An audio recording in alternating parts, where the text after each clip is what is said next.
شهر رمضان الذي أنزل فيه القرآن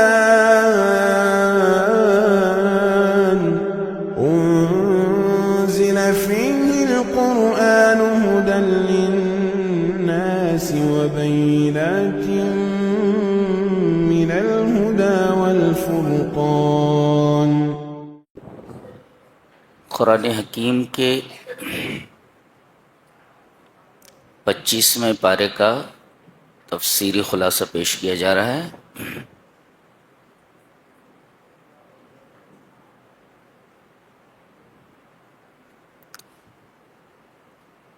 سورہ شورا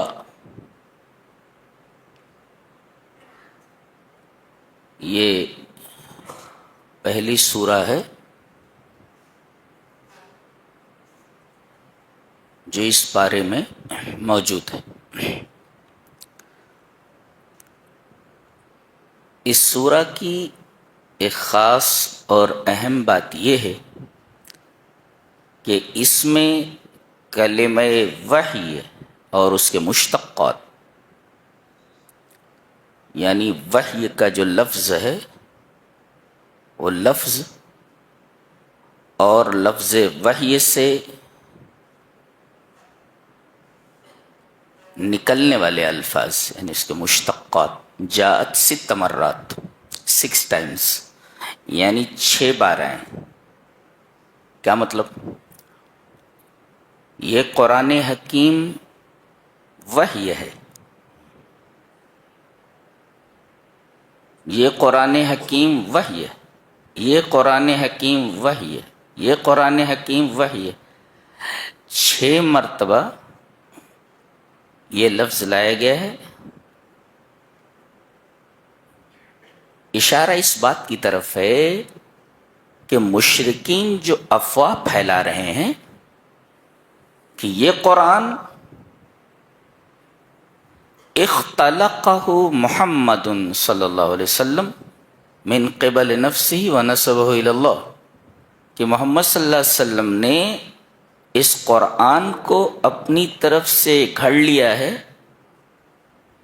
اور اسے اللہ کی طرف منسوب کر کے کہتے ہیں کہ یہ قرآن اللہ کا کلام۔ تو اس سورہ کریمہ میں 6 بار لفظ وحی آیا ہے کہ یہ محمد کا کلام نہیں ہے صلی اللہ علیہ وسلم، یہ ہماری طرف سے کی گئی وحی ہے۔ ایک بات تو یہ بیان کی گئی یہاں پہ، اور اس سورہ کریمہ کو توحید سے شروع کیا جا رہا ہے۔ پہلے توحید کا بیان ہے، اوپر سے توحید ہی کا بیان آ رہا ہے وحی کے لفظ کے ذکر کے بعد۔ یہ کہا جا رہا ہے کہ ام اتخذوا من دونہ اولیاء، یعنی انہوں نے اللہ کو چھوڑ کر دوسرے سہارے بنا لیے ہیں کہ یہ ہمارا بنا سکتے ہیں، یہ ہمارا بگاڑ سکتے ہیں۔ ایسے سہارے انہوں نے بنا لیے ہیں۔ لفظ دیکھ رہے ہیں، سچ مچ وحی ہی ہے۔ اتخاذ کا مطلب ہوتا ہے ٹو میک، بنانا۔ اتخاذ کا مطلب ٹو میک، بنانا، یعنی یہ سہارے بنا لیے گئے ہیں نہیں۔ ایک ہوتا ہے سہارا ہونا اور ایک ہوتا ہے سہارا بنا لینا۔ یہ مین میڈ ہیں، یہ تو مطلب ہوا یہ مین میڈ کارساز ہیں، یہ بنائے گئے ہیں، بنے ہوئے نہیں ہیں، ان کو لوگوں نے بنا لیا۔ اور کہتے نہیں پیرا نمی پرند مریدہ می پرانند، پیر لوگ نہیں اڑتے ہیں، مرید لوگ ان کو اڑا دیتے ہیں۔ ام اتخذوا من دونہ اولیاء، انہوں نے اللہ کو چھوڑ کر کارساز بنا لیے۔ کارساز میں کام بنانے والا، یہ ہمارے کام بناتے ہیں۔ تو فاللہ هو الولی. دیکھو اللہ یہ عربی زبان میں عربی قاعدے کے مطابق مبتدا ہے اور الولی جو اس کی خبر ہے، اور مبتدا اور خبر کے درمیان ہوا جو ضمیر ہے اس کی فصل آئی ہے. جب ایسا ہو تو خبر مبتدا میں محصور ہو جاتی ہے. یہ ضابطہ ہے نحو کا. یعنی انہوں نے اللہ کے علاوہ کارساز بنا لیے ہیں، وہ بنے ہوئے ہیں. حقیقت کیا ہے؟ حقیقت یہ ہے کہ اللہ هو الولی، اللہ ہی کارساز ہے. اللہ کارساز نہیں، اللہ ہی کارساز ہے. یہ مطلب ہوا.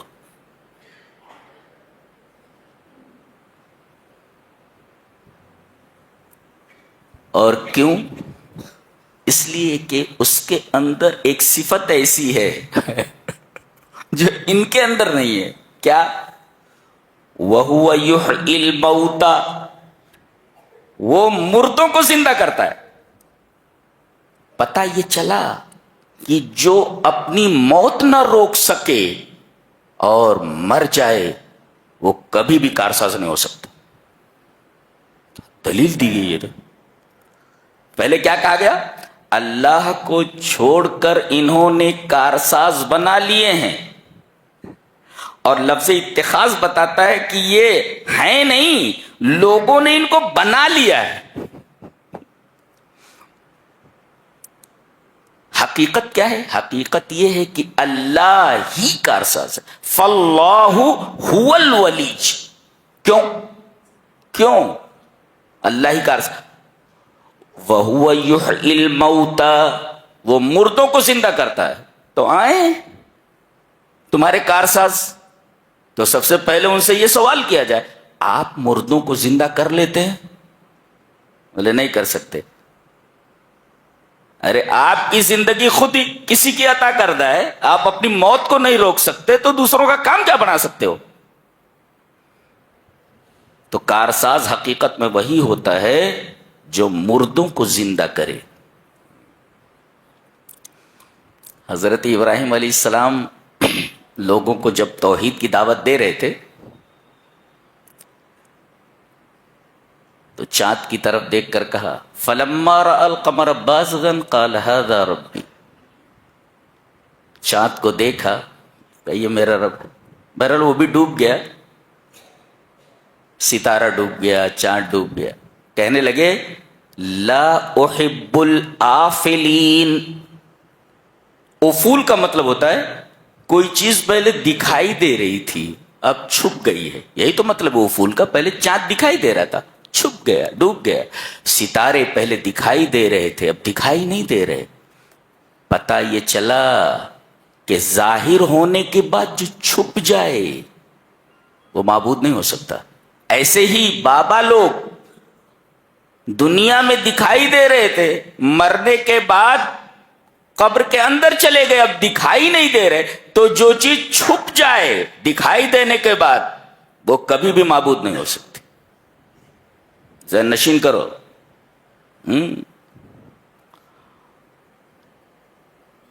اچھا وہی کارساز ہے. کیوں؟ مردوں کو زندہ کرتا. اور وَهُوَ عَلَى كُلِّ شَيْءٍ قَدِيرٌ. ان کو بلاؤ، تم ہر چیز پر قادر ہو. نہیں تو ہر چیز پر قادر نہیں تو کائے کے ولی بنے بیٹھے ہو؟ وَهُوَ عَلَى كُلِّ شَيْءٍ قَدِيرٌ. اللہ ہر چیز پر قادر ہے. لہذا جو ہر چیز پر قادر ہو وہی کارساز بنائے جانے کے لائق ہے، اور وہی حقیقت میں کارساز ہے.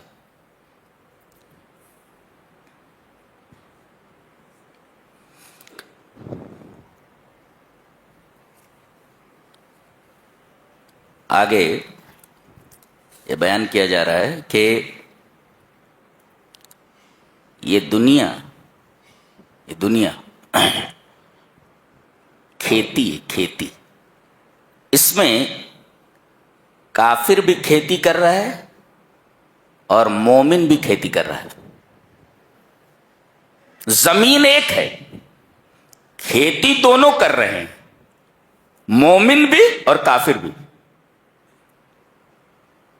لیکن مومن دنیا میں جو کھیتی کر رہا ہے وہ در حقیقت اپنی آخرت بنانے کے لیے کھیتی کر رہا ہے،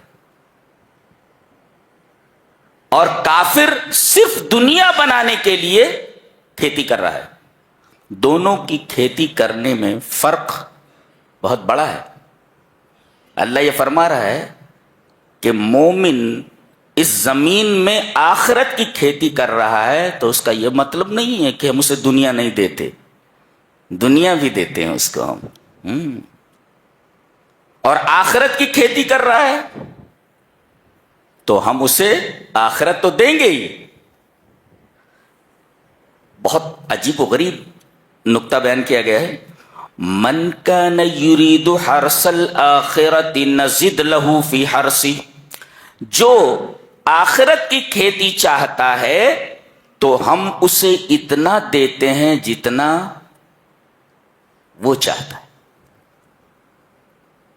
اور ومن کان یرید حرث الدنیا نؤتہ منہا، اور جو یہاں دنیا کی کھیتی کر رہا ہے تو ہم اسے اتنا دیتے ہیں جتنا ہم چاہتے ہیں. یہ فرق ہے. جو یہاں آخرت کی کھیتی کر رہا ہے تو ہم اسے اتنا دیتے ہیں جتنا وہ چاہتا ہے، اور جو اس دنیا میں دنیا کی کھیتی کر رہا ہے تو ہم اسے اتنا دیتے ہیں جتنا ہم چاہتے ہیں. یہ عجیب و غریب نقطہ ہے. نزید لہو فی حرثہ سے کہا گیا، اور دوسرے وما لہو فی الآخرۃ من نصیب. یہ کافر جو کھیتی کر رہا ہے آخرت میں اس کا کوئی حصہ نہیں. تو فائدے میں کون ہے؟ فائدے میں مومن نے، اس لیے کہ وہ آخرت کی کھیتی کر رہا ہے. اور آخرت کی کھیتی کرتے ہوئے ایسا نہیں ہے کہ اسے دنیا نہیں مل رہی ہے، دنیا بھی مل رہی ہے، لیکن مقصود آخرت ہے. لہذا اللہ یہ فرما رہا ہے کہ آخرت کی کھیتی کرنے والوں کو ہم اتنا دیتے ہیں جتنا وہ چاہتے ہیں، اور دنیا کے لیے جو کھیتی کرتا ہے ہم اسے اتنا دیتے ہیں جتنا ہم چاہتے ہیں. نوتی منہا، اور پوری دنیا نہیں دیتے، دنیا کا تھوڑا سا حصہ دے دیتے ہیں جتنا ہم چاہتے ہیں. اللہ. تو آخرت کی کھیتی کرو، دنیا تو ملنے ہی والی ہے. یہ فرق ہے. اللہ کی ایک صفت یہاں اس سے پہلے بیان کی گئی ہے، اللہ لطیف بعبادہ. جی، اللہ اپنے بندوں پر لطیف ہے. ما معنی لطیف؟ What is the meaning of لطیف؟ لطیف کا مطلب بتاتے ہیں کہ الذی لا یعاجل عقوبۃ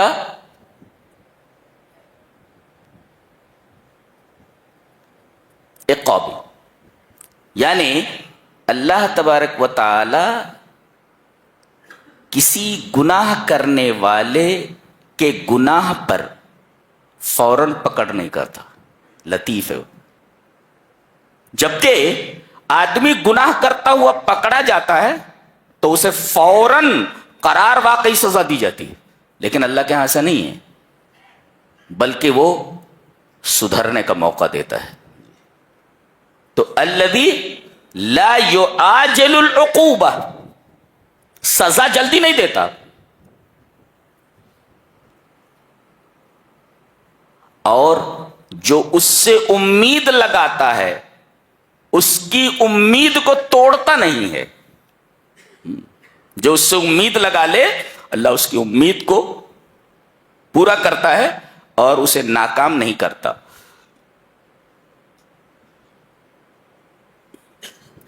اور دوسرے لطیف کا ایک معنی یہ بھی ہے کہ الذی یجبر الکثیر ویوسر الاسیر. لطیف وہ ہے جو ٹوٹے ہوئے دل کو جوڑ دے اور جو مشکل چیز کو آسان بنا دے.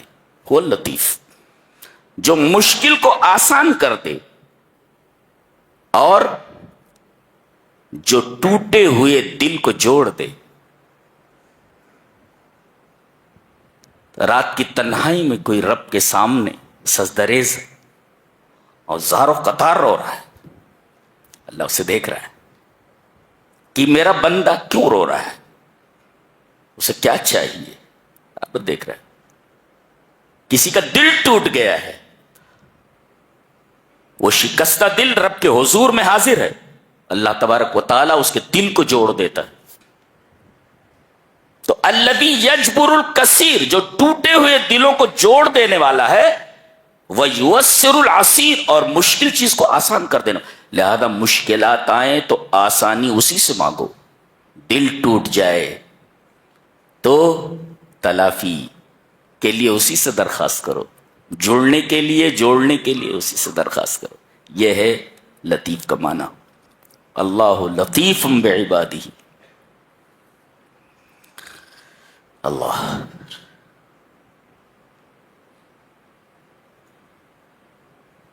آگے ایک بات کہی گی، دیکھو جی سی، وَهُوَ الَّذِي يُنَزِّلُ الْغَيْثَ مِن بَعْدِ مَا قَنَطُوا وَيَنشُرُ رَحْمَتَهُ. وہی ہے جو آسمان سے بارش برساتا ہے. سوال یہ ہے کہ کسی اور نعمت کا ذکر نہ کرتے ہوئے یہاں تنزیل غیث یعنی بارش کو نازل کرنے والی اس نعمت کو کیوں ذکر کیا؟ دوسری نعمت کو کیوں ذکر نہیں کیا؟ اللہ کی بہت ساری نعمتیں ہیں نا، تو صرف بارش کے نازل کرنے کی نعمت کو کیوں ذکر کیا؟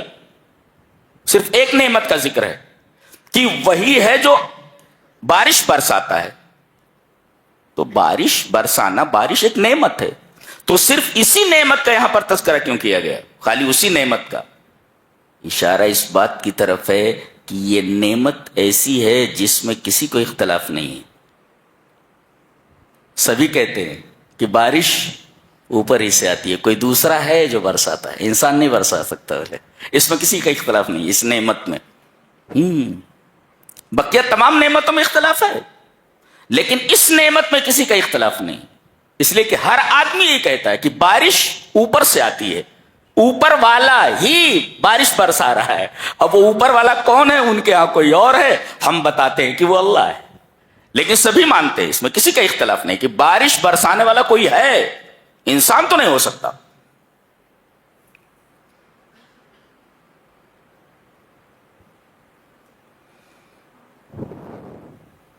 یہ دیکھو ایک آیت کریمہ، دیکھو اس کی ترتیب اتنی خوبصورت ہے کہ اس آیت کریمہ پر جب میں پہنچا تو بڑی دیر تک سکتے کے عالم میں رہا.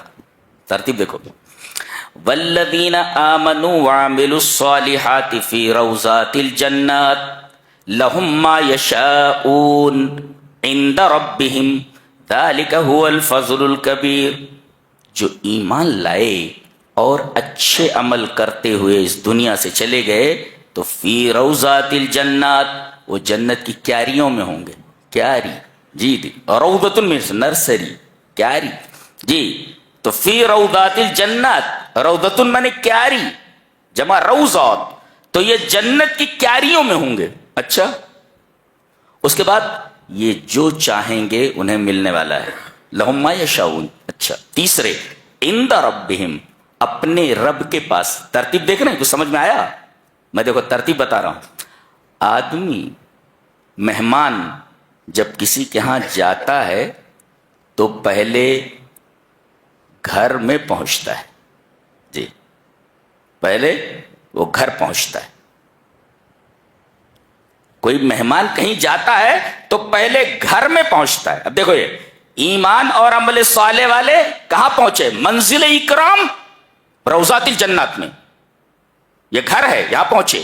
اچھا، پہنچنے کے بعد جو میزبان ہوتا ہے وہ اچھے سے اچھا کھانا لا کر سامنے رکھتا ہے. ترتیب وہی ہے، لہم ما یشاؤون.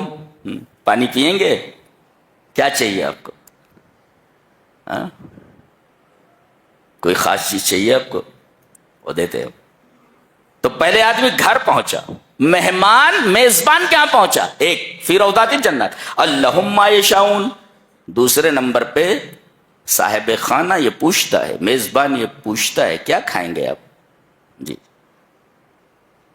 اور اس کے بعد جب کھانا پیش کر دیا جاتا ہے تو عند ربہم، تو وہ جو میزبان ہوتا ہے ان کے ساتھ بیٹھ جاتا ہے قربت کے لیے. ترتیب وہی ہے. کچھ سمجھ میں آ رہا ہے؟ دیکھیے گویا اللہ تبارک و تعالیٰ نے انہیں جنت دی، جنت میں آ گئے. ٹھیک ہے، اب اللہ فرما رہا ہے جو چاہیے تم کو یہ جنت میں ملنے والا ہے. اور تیسرے ہماری قربت تمہیں حاصل ہے، ہم تم سے قریب ہیں. اس لیے کہ مکان کتنا ہی اچھا ہو، کھانا کتنا ہی اچھا ہو، لیکن صاحب خانہ آپ کے ساتھ دسترخوان پر نہ بیٹھے تو آپ تھوڑی الجھن محسوس کرتے ہیں کہ کیا ہوا کہ گھر کا مالک ہمارے ساتھ کھانا نہیں کھا رہا ہے. گویا جو عزت ہماری ہونی چاہیے وہ پراپر عزت نہیں ہو رہی ہے. اگر مکمل اور پراپر عزت ہوتی تو صاحب خانہ ہمارے ساتھ بیٹھ کر کھاتا. کیا ہمارے اندر کوئی کمی ہے؟ ہم کوئی چھوٹے موٹے آدمی ہیں؟ یہ تو ہمیں احساس دلایا جا رہا ہے کہ ہم کوئی قابل ذکر آدمی نہیں ہیں. اللہ تبارک تعالیٰ نے ارشاد فرمایا ایسا نہیں ہے، تم ہمارے گھر آؤ، یہ منزل اکرام ہے، جو چاہتے ہو وہ ملنے والا ہے. دو اور تیسرے، ہم تم سے قریب ہیں. کیا میزبانی ہے، اس کو میزبانی بولتے ہیں. اور بتایا گیا کہ میزبانی کرنا ہو تو اسی طریقے سے کرو. سبحان اللہ، عجیب و غریب کتاب ہے، عجیب و غریب کتاب. زندگی کی ہر لائن پہ، زندگی کے ہر روٹ پہ ہماری رہنمائی کرتی ہے، ہمیں زندگی کیسے گزارنی.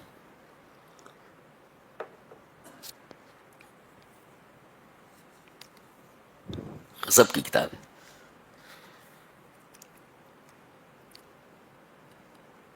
ارشاد فرمایا گیا، چونکہ اس سورہ کریمہ کا نام سورۃ الشورى ہے، اور شورا کا مطلب ہوتا ہے مشورہ. فرمایا گیا وَأَمْرُهُمْ شُورَى بَيْنَهُمْ. یہ بھی ایک بہت اہم چیز ہے، ہم اس پر بحث کرنا چاہیں گے. مسلمانوں کا معاملہ اپنے درمیان مشورہ ہے. وَأَمْرُهُمْ شُورَى بَيْنَهُمْ.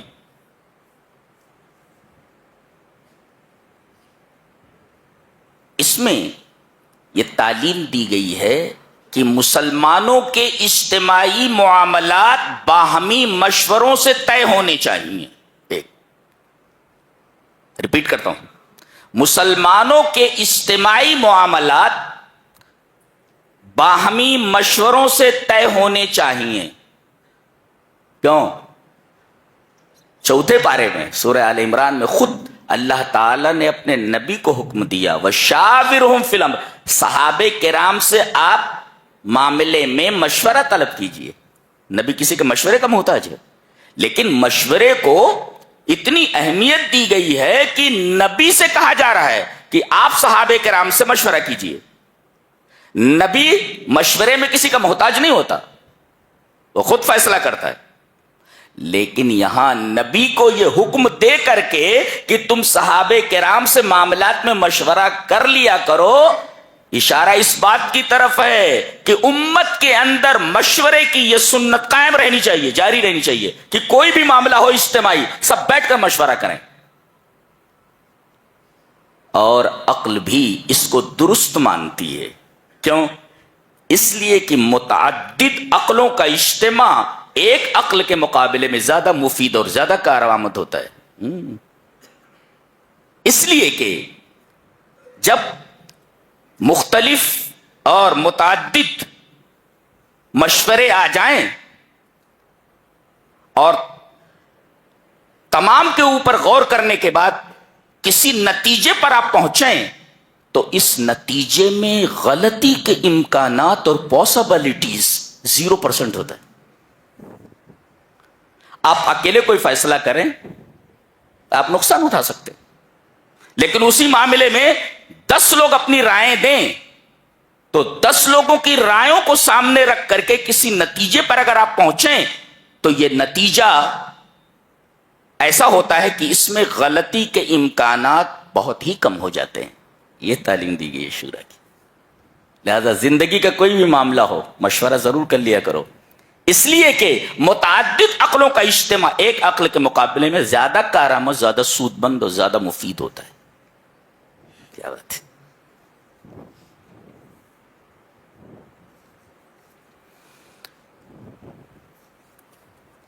بتایا گیا کہ مومنین کی ایک نمایاں خصوصیت ہے. جی ایمان لانے والوں کی وہ ہونی چاہیے ان کے اندر. بہت ساری صفتیں ہیں, بہت سارے ایٹریبیوٹس ہیں جو ان کے اندر ہونی چاہیے. ایک بالکل پروناؤنسڈ, بالکل نمایاں صفت جو ان کے اندر ہونی چاہیے وہ یہ ہے. کیا؟ عام طور پر ایسا ہوتا ہے,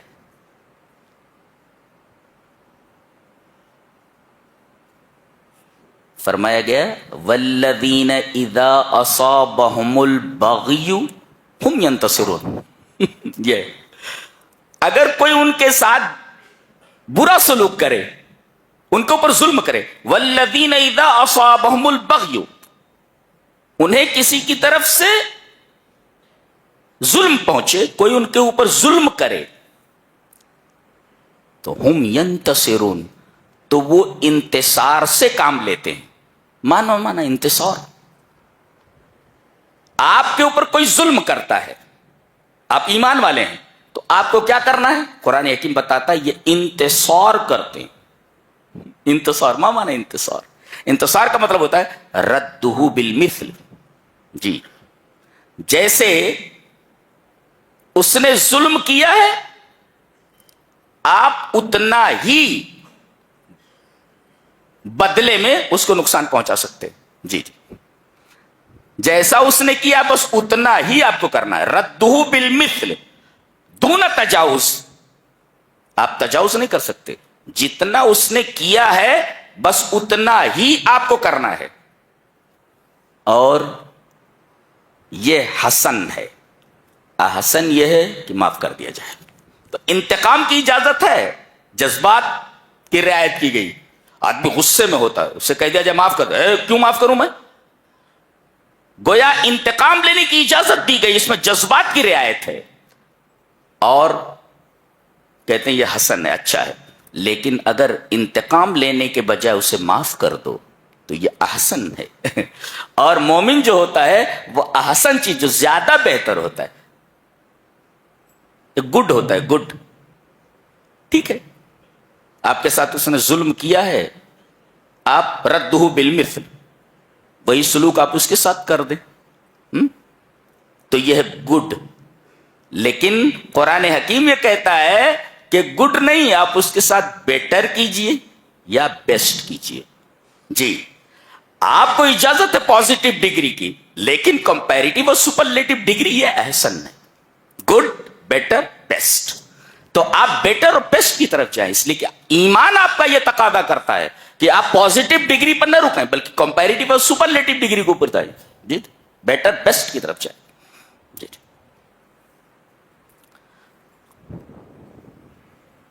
اسی بات وَجَزَاءُ سَيِّئَةٍ سَيِّئَةٌ مِثْلُهَا, برائی کا بدلہ اسی کے مثل برائی ہے. ایک گلاس میں کوئی چیز ہے, جتنا اس گلاس کے اندر مادہ تھا اس کا نقصان ہو گیا, تو آپ ایک ہی گلاس چیز لیجئے, یہ جزاء سیئۃ سیئۃ مثلھا, اسی کے مثل, زیادہ نہیں. ایک گلاس نقصان ہو جائے تو 2 گلاس آپ نہیں لے سکتے. جی جی. اور اس کے بعد کہا گیا فمن عفا, جو معاف کر دے, فاجرہ علی اللہ. کون نہیں چاہے گا کہ دنیا میں ہم کسی کو معاف کر دیں اور اس کا اجر اللہ دینے؟ تو آدمی یہ کہے گا, دیکھو کتنی اچھی بات کہی گئی. انتقام لینے کی اجازت ہے, جذبات کی رعایت کی گئی, لیکن یہ کہا گیا فمن عفا, جو معاف کر دے, واصلح, اور اصلاح کر لے, فاجرہ علی اللہ, تو اس معافی کا بدلہ اللہ کے پاس ہے. ہر آدمی چاہے گا کہ میں نے یہ جو کیا ہے, معاف کر دیا ہے, اس کا اجر اللہ کے پاس ہے. بہت سارے مناظر آپ دیکھتے ہوں گے. سعودی عرب کا ایک منظر سامنے آیا کہ ایک آدمی کو, جس کے اوپر قتل کا الزام تھا, قتل اس نے کیا تھا, بدلے میں اس کو قتل کیا جا رہا ہے. ایک آدمی کو اس نے قتل کیا تو بدلے میں اس کو قتل کیا جا رہا ہے. ردہ بالمثل, قتل کے بدلے قتل, ردہ بالمثل. اور اسے بٹھا دیا گیا. چہرے کو چھپا دیا گیا اور جلاد ننگی تلوار لے کر کے گردن مارنے کے لیے پہنچ گیا. عین وقت پر میت کے وارثین نے کہا ہم اس کو معاف کرتے اور اس کا اجر اللہ سے چاہتے. واہ کتنی بڑی بات ہے. 3 چیزیں ہیں. قاتل کو آپ دیت لے کر چھوڑ دیں. کسی آدمی کو قتل کر دیا گیا تو مقتول کے وارثین اسے دیت لے لیں جی اور اس کو چھوڑ دیں. دوسرا آپشن ہے قصاص لیں. قتل کیا ہے قتل کر دیا جائے. اور تیسرے معاف کرنا چاہیے معاف کر دیں. یہ دیکھیے 3 چیزیں. مقتول کو چاہے آپ قتل کر دیں ردہ بالمثل اجازت ہے. آپ چاہیں تو دیت لے لیں. کروڑوں روپے بنتے ہیں اس کے جی. اور چاہیں تو آپ معاف کر دیں. یہ معافی اللہ کو بہت پسند ہے اس لیے کہ خود اس کی صفت ہے ایک عفو غفور. عفو ہے وہ بہت معاف کرنے والا ہے. اور آپ یہی چاہتے ہیں نا. آپ یہی پڑھتے ہیں نا تاخراتوں میں اللہم انک عفو. میرے رب تو بہت زیادہ معاف کرنے والا ہے. تحب العفو. تو صرف معاف کرنے والا نہیں بلکہ معافی کو پسند بھی کرتا ہے. اب بتائیے اللہ تبارک و تعالیٰ خود معاف کرنے والا ہے اور معافی کو پسند کرنے والا ہے. اب حوالہ دیا گیا تو میرے رب تو معاف کرنے والا ہے اور معافی کو پسند بھی کرتا ہے. فاعف عنی تو تم مجھے معاف کر دے. معاف کر. بندہ دیکھو کتنے پیار سے بول رہا ہے میرے رب تو معاف کرنے والا ہے اور معافی کو پسند بھی کرتا ہے. تو پسند کر رہا ہے تو تجھے معاف کر دے. جس چیز کو تو پسند کر رہا ہے نا وہ میرے ساتھ کر دے مجھے معاف کر دے. ایسا ہے.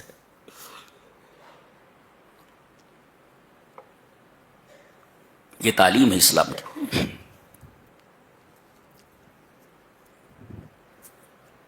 ایک حیرت انگیز بات کہی جا رہی ہے. دیکھو قرآن حکیم کا اسلوب دیکھو بات کرنے کا. للہ ملک السماوات والارض. یقیناً زمین اور آسمان کی بادشاہت صرف اللہ کی ہے. مختار کل ہے. ایک یخلق ما یشاء جو چاہے پیدا کرے. جو چاہے پیدا کرے. ایک یہب لمن یشاء اناثا جسے چاہے بیٹیاں دے. وَيَهَبُ لِمَن يَشَاءُ الذُّكُورَ جسے چاہے بیٹے دے. او يُزَوِّجُهُمْ ذُكْرَانًا وَإِنَاثًا جسے چاہے جوڑا دے دے بیٹا بیٹی دونوں دے دے. وَيَجْعَلُ مَن يَشَاءُ عَقِيمًا اور جسے چاہے 5 بنا دے. نہ بیٹا دے نہ بیٹی. تو ایک ہے بیٹا دینا ایک ہے بیٹی دینا اور ایک ہے بیٹا بیٹی دونوں دینا اور ایک ہے 5 کر دینا. یہ 4 شکلیں ہیں اور یہ سب اللہ ہی کرتا ہے. بیٹی وہی دیتا ہے بیٹا وہی دیتا ہے بیٹا بیٹی دونوں وہی دیتا ہے اور 5 کر دیتا ہے. وہ نہ بیٹا دیتا ہے نہ بیٹی دیتا ہے. اگر یہ فیصلہ کر لے کہ مجھے نہیں دینا ہے تو جتنے بھی مزارات جتنے بھی آستانے سر پٹک پٹک کر پھوڑ ڈالو کچھ بھی ہونے والا نہیں. لکھ لو نوٹ اٹ ڈاؤن. یہ توحید ہے. اس کو توحید کہتے ہیں. اس میں خاص بات جو ہے جو نقطے کی وہی دیکھو قرآن حکیم کا جو اسلوب بیان ہے وہ اتنا حیرت انگیز ہے. کبھی کبھی تو وجدان کے اوپر نشہ طاری ہو جاتا ہے. اردو سمجھ میں آتی ہے نا. ہاں ہم لکھنؤ کے ایریے کے ہیں جہاں کوثر و تسنیم سے دھلی ہوئی زبان بولی جاتی ہے. اردو اسی طرح بولتے ہیں. تو یہاں اناث کا لفظ پہلے لایا گیا. لڑکی کا ذکر پہلے ہے لڑکے کا ذکر بعد میں. اللہ جسے چاہے بیٹیاں دیتا ہے اور اللہ جسے چاہے بیٹے دیتا ہے. بیٹی کا ذکر پہلے ہے اور بیٹے کا ذکر بعد میں ہے. کیوں؟ کہتے ہیں اسلام نے عورتوں کو کوئی عزت ہی نہیں دی ہے. قرآن سے پوچھو قرآن نے کتنی عزت دی ہے. یہاں لڑکے کا تذکرہ بعد میں ہے. اناث لڑکی کا تذکرہ پہلے ہے. میں تو کہتا ہوں امت کی تمام بیٹیاں، امت کی تمام مائیں اس آیت کریمہ کے تناظر میں جتنا فخر کریں کم ہے کہ اللہ تبارک و تعالیٰ نے انہیں پہلے ذکر فرمایا ہے، لڑکوں سے پہلے ان کا تذکرہ کیا ہے. فقدمہن فی الذکر، اللہ تبارک و تعالیٰ نے ذکر کے ذریعے انہیں پہلے رکھا ہے، مقدم کیا ہے. کیوں؟ عربوں کے ہاں بیٹی پیدا ہونا ایک وبال تھا، لڑکی کو بلا مانا جاتا تھا. یہ کہاں سے بلا آ گئی ہے؟ اگر کوئی اسے خوشخبری دیتا کہ تیرے یہاں لڑکی پیدا ہوئی ہے تو وہ لوگوں سے چھپتا پھرتا تھا.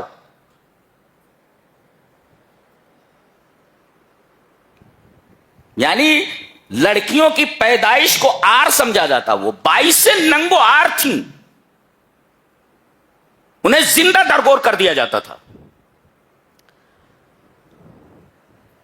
اور آپ نے وہ واقعہ سنا ہی ہوگا کہ ایک آدمی نے ایک ایک بات دیگرے اپنی کئی بیٹیوں کو زندہ درگور کر دیا تھا.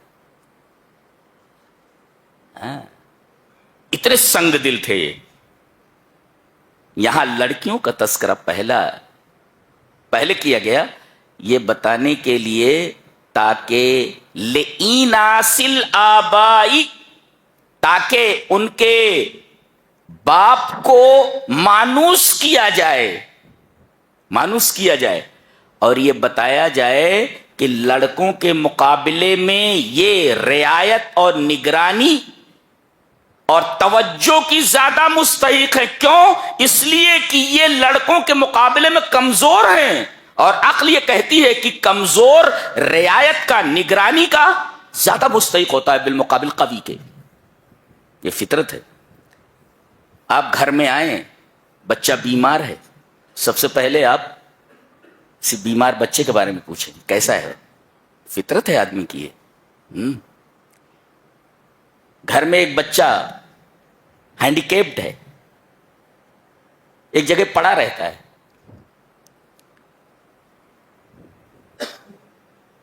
ایک بیکار شے ہے لوگوں کی نگاہ میں. باپ گھر میں جب داخل ہوگا تو بیوی سے سب سے پہلے یہ پوچھے گا اس کی طبیعت کیسی ہے، اس نے کچھ کھایا کہ نہیں کھایا. آدمی کی فطرت اللہ نے ایسی رکھی ہے کہ وہ کمزوروں پر زیادہ توجہ دیتا ہے. یہاں بھی لڑکی کا تذکرہ پہلے کرنے کا فلسفہ یہ ہے کہ اللہ تبارک و تعالی نے لڑکیوں کے باپوں کو متوجہ کیا اس بات پر کہ یہ بیٹیاں تمہارے بیٹوں کے مقابلے میں بہت کمزور ہیں، لہذا تمہارے اخلاق کا، تمہارے ضمیر کا، تمہارے جذبات کا اولین تقاضا یہ ہے کہ بیٹیوں کے اوپر زیادہ توجہ صرف کرو بالمقابل بیٹوں کے. اس وجہ سے لڑکیوں کا تذکرہ پہلے کیا گیا تاکہ ان کے باپ کو متوجہ کیا جا سکے کہ بیٹیوں کے اوپر توجہ زیادہ دو بالمقابل لڑکوں کے، اس لیے کہ بیٹیاں کمزور ہیں اور آدمی کا ضمیر یہ کہتا ہے کہ کمزوروں کے ساتھ شفقت کا برتاؤ زیادہ کیا جائے بالمقابل قوی کے، مقابل طاقتور کے. تم یہ ہے قرآن.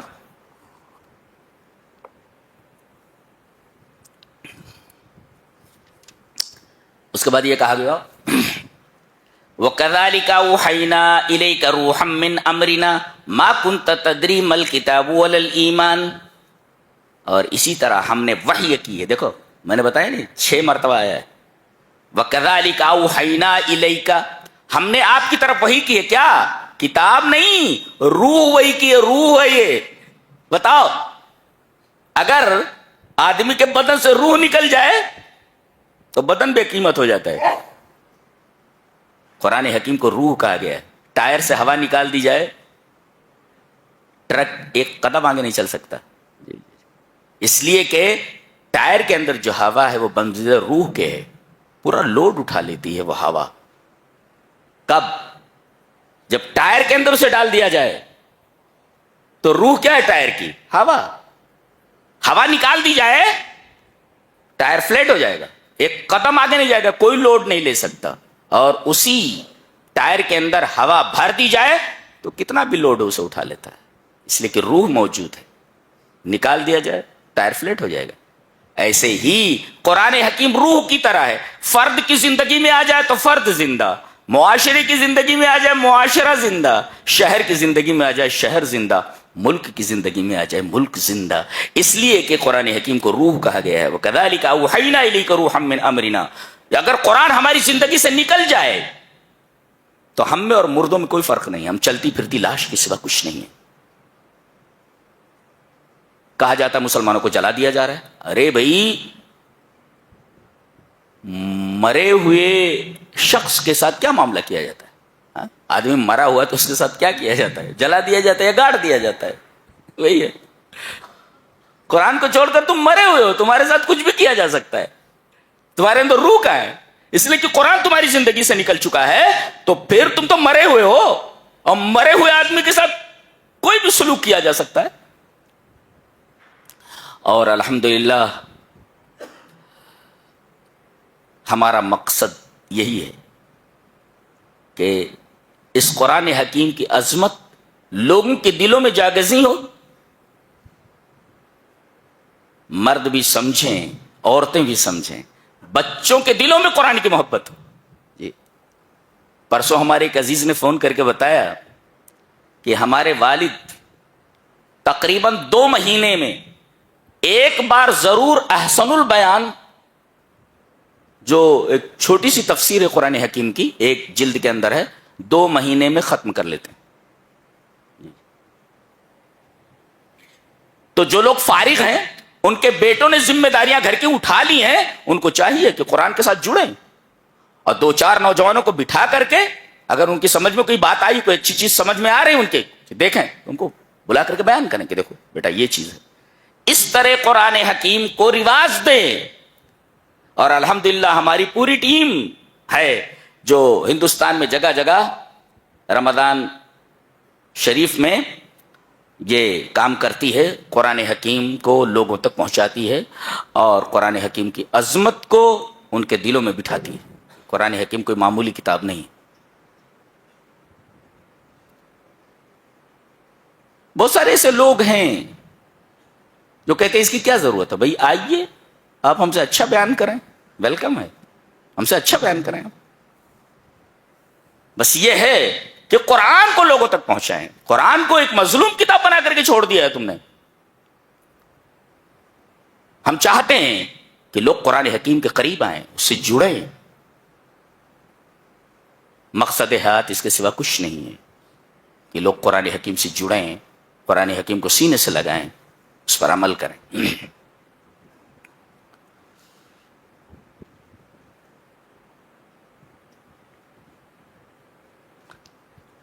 عورتوں کے تعلق سے ایک بات کہی جا رہی ہے, پہلے دیکھیں.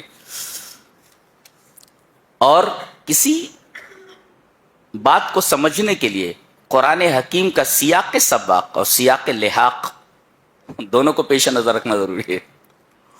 یعنی اس بات کے پہلے کیا کہا گیا ہے اور اس بات کے بعد میں کیا کہا گیا, جس کو کہتے ہیں سیاق سباق, پہلے جو گزر چکا جو پہلا کانٹیکسٹ ہے وہ, اور سیاق لحاق بعد میں کیا کانٹیکسٹ ہے. دونوں کانٹیکسٹ کو سمجھنے کے بعد اس چیز کو سمجھے آپ, پہلے کیا کہا گیا بعد میں کیا کہا گیا. مشرکین کہتے تھے کہ فرشتے اللہ کی بیٹیاں ہیں. فرشتے اللہ کی بیٹیاں ہیں. اللہ تبارک تعالیٰ نے ارشاد فرمایا کہ تم کہتے ہو کہ فرشتے اللہ کی بیٹیاں ہیں, جبکہ بیٹیاں تمہیں خود پسند نہیں ہیں. بیٹیاں تمہیں خود پسند نہیں ہیں, تم تو بیٹیوں کو زندہ درگور کر دیتے ہو. تو جو تمہیں پسند ہے وہ اپنی طرف منسوب کرتے ہو, اور جو تمہیں پسند نہیں وہ اللہ کی طرف منسوب کرتے ہو. یہ کہاں کا انصاف ہے؟ تلک اذن قسمۃ ضیزہ ہے. یہ تو بڑی ٹیڑھی تقسیم ہے, بڑی ٹیڑھی تقسیم ہے. جس کو تم پسند کرتے ہو لڑکوں کو, اسے اپنی طرف منسوب کرتے ہو, اور لڑکیاں جن کو تم پسند نہیں کرتے انہیں اللہ کی طرف منسوب کر دیتے ہو, کہتے ہو کہ فرشتہ اللہ کی بیٹیاں ہیں. اب عورتوں کے بارے میں کہا جا رہا ہے بیچ میں لا کر کے. سیاق سباق ذہن میں رکھیں کہ پہلے کیا کہا گیا ہے. مشرکین کہتے ہیں کہ فرشتے اللہ کی بیٹیاں ہیں, بیچ میں کہا جا رہا ہے أَوَمَن يُنَشَّأُ فِي الْحِلْيَةِ وَهُوَ فِي الْخِصَامِ غَيْرُ مُبِينٍ. کیا جس کی پرورش زیورات میں ہوئی ہو اور وہ بحث کے دوران اپنی بات کو واضح طور پر نہ پیش کر سکے، اس کو تم اللہ کی طرف منسوب کرتے ہو؟ عورتوں کے بارے میں دو چیزیں بیان کی گئی. ایک تو زیورات میں اس کی پرورش ہوتی ہے، نشأ اے شبت و ترارات، یعنی بچپن ہی سے لڑکیوں کی پرورش زیورات میں ہوتی ہے، بناؤ سنگار میں ہوتی ہے.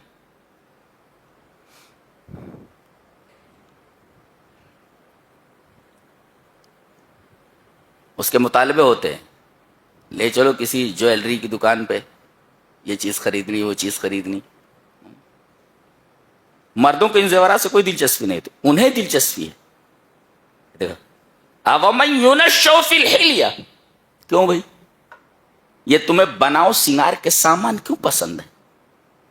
تم اپنے آپ کو مکمل نہیں سمجھتی ہو؟ یعنی تمہیں مکمل ہونے کے لیے ان چیزوں کی ضرورت ہے. سونے چاندی کے زیورات پہنو گی اور دنیا بھر کے میک اپ کرو گی تب تم مکمل ہوگی؟ ہاں ایسا ہی ہے.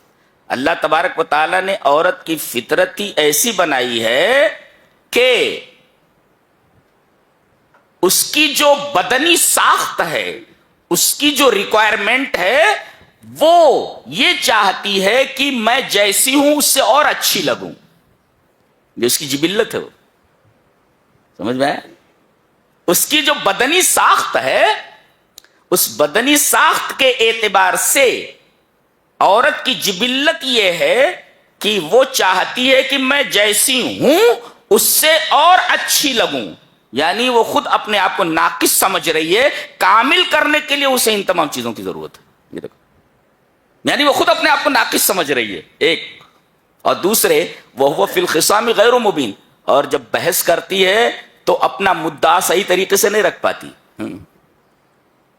کیا کیا بولتی ہے اس کی سمجھ میں خود نہیں آتا ہے وہ کیا بول رہی ہے. جھگڑا ہونے لگے کیا کیا بولتی ہے ریکارڈ کر کے دیکھو، آپ کو عجیب لگے گا کہ کہنا کیا چاہتی ہے، کہنا کیا چاہتی ہے، سمجھ میں نہیں آتا کیا کہنا چاہتی ہے. اور کبھی کبھی تو غصے اور جذبات میں آ کر کے ایسی سی گالیاں دیتی ہے، مرد ویسی گالی نہیں دے سکتے، کانوں سے دھواں نکال دیتی ہیں. یہ عجیب و غریب مخلوق ہے، مخلوق نہیں عجیب و غریب ہستی ہے. اَوَمَن يُنَشَّأُ فِي الْحِلْيَةِ وَهُوَ فِي الْخِصَامِ غَيْرُ مُبِينٍ، بچپن سے اس کی پرورش زیورات میں اور بناؤ سنگار کی چیزوں میں ہوتا ہے. اس کو سونے چاندی کے زیورات اور میک اپ کے سامانوں سے بڑی محبت ہوتی ہے. وہ اپنی زندگی کا جزو لا ينفک سمجھتی ہیں ان چیزوں کو. یعنی کہیں نہ کہیں ان کے دل میں یہ بات ہوتی ہے کہ میں ناقص ہوں، کامل ہونے کے لیے مجھے ان تمام چیزوں کی ضرورت ہے. تو وہ اپنے نقص کو خود ظاہر کر رہی ہے. اور دوسرے جب بات کرتی ہے تو بحث میں اپنے مدعا کو صاف طریقے پر نہیں رکھ پاتی. بظاہر ایسا لگتا ہے جیسے یہاں عورت کا نقص بیان کیا گیا ہو، لیکن نہیں، نقص بیان کرنے کے ساتھ ساتھ ان کی تعریف بھی ہے کہ اگر وہ بحث میں اپنی بات واضح طور پر نہیں رکھ پا رہی ہے مردوں کی طرح، تو کیا چیز مانے آتی ہے؟ اس کی حیا. عورت میں حیا بالمقابل مردوں کی زیادہ ہے. حیا اس کو روک دیتی ہے، اور اس حیا کی وجہ سے وہ اس طریقے سے بات نہیں کر سکتی، اپنا مدعا سامنے نہیں رکھ سکتی جیسا کہ آدمی رکھتا ہے، مرد رکھتا ہے. حیا مانے آ جاتی ہے. دیکھو اس کی تعریف کی گئی کہ یہ حیا دار ہے، حیا اس کے اندر ہے، اس وجہ سے وہ اپنی بات کو، اپنی مدعا کو صحیح طریقے سے نہیں رکھ پا رہی ہے ایک. اور دوسرے یہ جو میک اپ کی محتاج ہے وہ، اور زیورات سے دلچسپی ہے، میک اپ کے سامانوں سے دلچسپی ہے، اس وجہ سے کہ تاکہ معاشرے میں، خانگی زندگی میں اس کا ایک کردار ہو. جی اس کا ایک کردار ہو کہ شوہر اس کی طرف مائل رہے. دیکھو یہاں بھی ایک بہترین جذبہ کار فرما ہے. کہ میں اچھے سے اچھی دکھوں تاکہ شوہر میری طرف متوجہ رہے، اس کا دھیان کسی اور طرف نہ بھٹکے. دیکھو غور کیا جائے تو ان دونوں چیزوں کے پیچھے قابل تعریف چیزیں موجود ہیں. پھر بھی دیکھا جائے تو ایک طریقے کا نقص ہے یہ. تو اللہ تبارک تعالیٰ نے یہ فرمایا کہ تم ناقص چیز کو ہماری طرف منسوب کرتے ہو، اور جسے تم کامل سمجھتے ہو یعنی مرد، اس کو تم اپنی طرف منسوب کرتے ہو. یہ کہاں کا انصاف ہے؟ یہ ایک ٹیڑھی تقسیم ہے یہ. اس کے بعد فرمایا جب تقسیم کی بات آئی تو آگے یہ ذکر کیا گیا کہ رزق کا جو نظام ہے اور اس کی تقسیم کا جو سلسلہ ہے وہ پورا کا پورا اللہ کے ہاتھ میں ہے. اگر آدمی کے ہاتھ میں نظام رزق دے دیا جائے تو میرا خیال ہے کہ اپنے دشمن کو وہ ایک لقمہ دینے کے لیے تیار نہیں ہوگا. وہ یہ چاہے گا کہ میرا دشمن بھوکا مر جائے. اسی وجہ سے اللہ تبارک تعالیٰ نے رزق کا پورا نظام اپنے ہاتھ میں رکھ رکھا ہے. فرمایا گیا اہم یقسمون رحمت ربک، وہ تیرے رب کی رحمتیں یہ تقسیم کر رہے ہیں تیرے رب کی رحمت. نحن قسمنا بینہم معیشتہم فی الحیات الدنیا. سوال یہ پیدا ہوا کسی کو کم دیا کسی کو زیادہ دیا، کیوں؟ کسی کو امیر بنایا کسی کو غریب بنایا. کسی کو دیکھو کہ آفس میں اے سی روم میں بیٹھا ہوا ہے اور کوئی بیچارہ فٹ پاتھ پہ گرمی برداشت کرتے ہوئے جوتے پر پالش کر رہا ہے. یہ تقسیم اللہ کی ہے؟ بالکل اللہ کی تقسیم ہے. ایسا کیوں کیا اس نے؟ اس لیے کہ یہ جو تقسیم ہے یہ ضروری تھی دنیا چلنے کے لیے، ورنہ دنیا کا سارا کاروبار ٹھپ ہو جائے. اگر سب کو بنگلے دے دیے جائیں آپ کا جوتا کون بنائے گا؟ سب کو بنگلے دے دیے جائیں آپ کے جوتے پر پالش کون کرے گا؟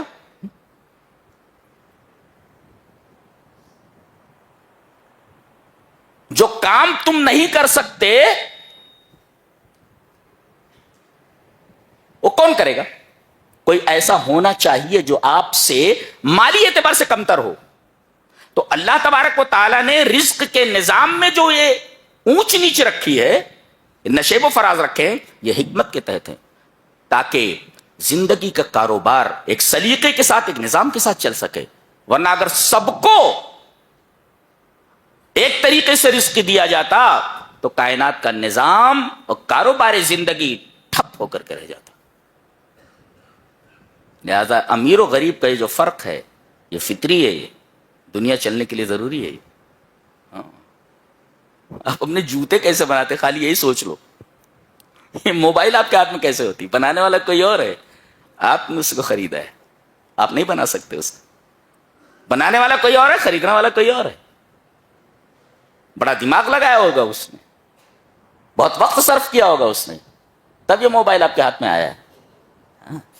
اچھا، نبی کریم صلی اللہ علیہ وسلم نے ارشاد فرمایا کہ اللہ تبارک و تعالی اپنے کسی بندے کو امیر نہیں بنا چاہتے. کیوں؟ اس لیے کہ وہ یہ دیکھ رہا ہے کہ اگر میں نے اپنے اس بندے کو امیر بنا دیا تو اس کا ایمان اس کے ہاتھ سے چلا جائے گا، یہ غلط راستوں پر پڑ جائے گا. تو کبھی اس وجہ سے اللہ تبارک تعالیٰ اپنے کسی بندے کو امیر نہیں بنانا چاہتا، اس لیے کہ خود اس کے حق میں یہ چیز اچھی نہیں ہے کہ اگر اسے رزق فراوانی کے ساتھ دے دیا گیا، رزق فراواں عطا کر دیا گیا تو وہ پٹری سے ہٹ جائے گا، ایمان سے ہاتھ دھو بیٹھے گا.